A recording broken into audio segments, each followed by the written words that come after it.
Magandang umaga po, magandang tanghali, magandang gabi. So ito ang inyong lingkod, si Brother Rox.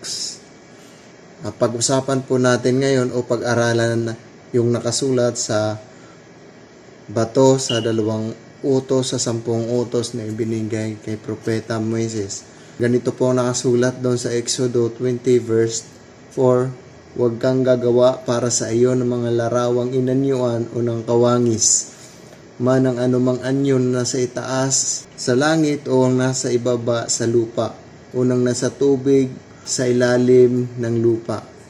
Ganon din po ang nakasulat dito sa Deuteronomio 5 verse 8 na huwag kang gagawa para sa iyo ng mga larawang inanyuan o ng kawangis man ang anumang anyong nasa itaas sa langit o nang nasa ibaba sa lupa o nang nasa tubig sa ilalim ng lupa. So kung nyo yung pansinin ng talata, pinagbabawal po ng Panginoon na gumawa ng larawang inanyuan o kawangis man ng anumang anyong nasa itaas. Alam nyo naman po kung anong nakikita natin sa itaas, yung buwan, araw, ulap, bituin. Tapos sa langit naman, nandun ay ang anghel, ang Panginoon, ang arkanghel.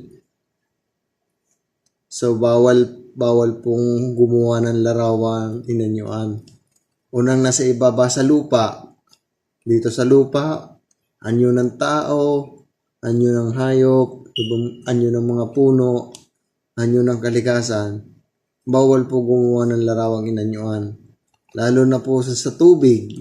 Kung napansin po nyo sa talata, meron po doon nakasulat unang nasa tubig. Ibawal din po gumawa ng kaanyuhan sa tubig. Tulad ng mga pating, mga isda, mga anong uring isda, bawal po. O di kaya yung mga halamang nasa tubig, ibawal din. Sa ilalim ng lupa, so lalo na sa ilalim dito sa ating lupa, yung mga minerals tulad ng bakal, ginto, tanso, bawal po yon. Sabi po dito sa nabasa nating talata, huwag kang gagawa para sa iyo ng larawang inanyuan o ng kawangis man ng anumang anyong nasa itaas sa langit o nang nasa ibaba sa lupa o nang nasa tubig sa ilalim ng lupa. Kaya kung bawal po. Yun po sinabi, huwag. Ibig sabihin po nung huwag, bawal gawin. Alam nyo po kasi, ang gusto ng Diyos, huwag tayong gumawa ng larawang inaniyan. Alam mo mga kapatid, karumal-dumal po kasi sa Panginoon ang paggawa ng mga larawang inanyuan. Ang sabi pa nga po niya, sumpain ang taong gumagawa ng larawang inanyuan o binubo.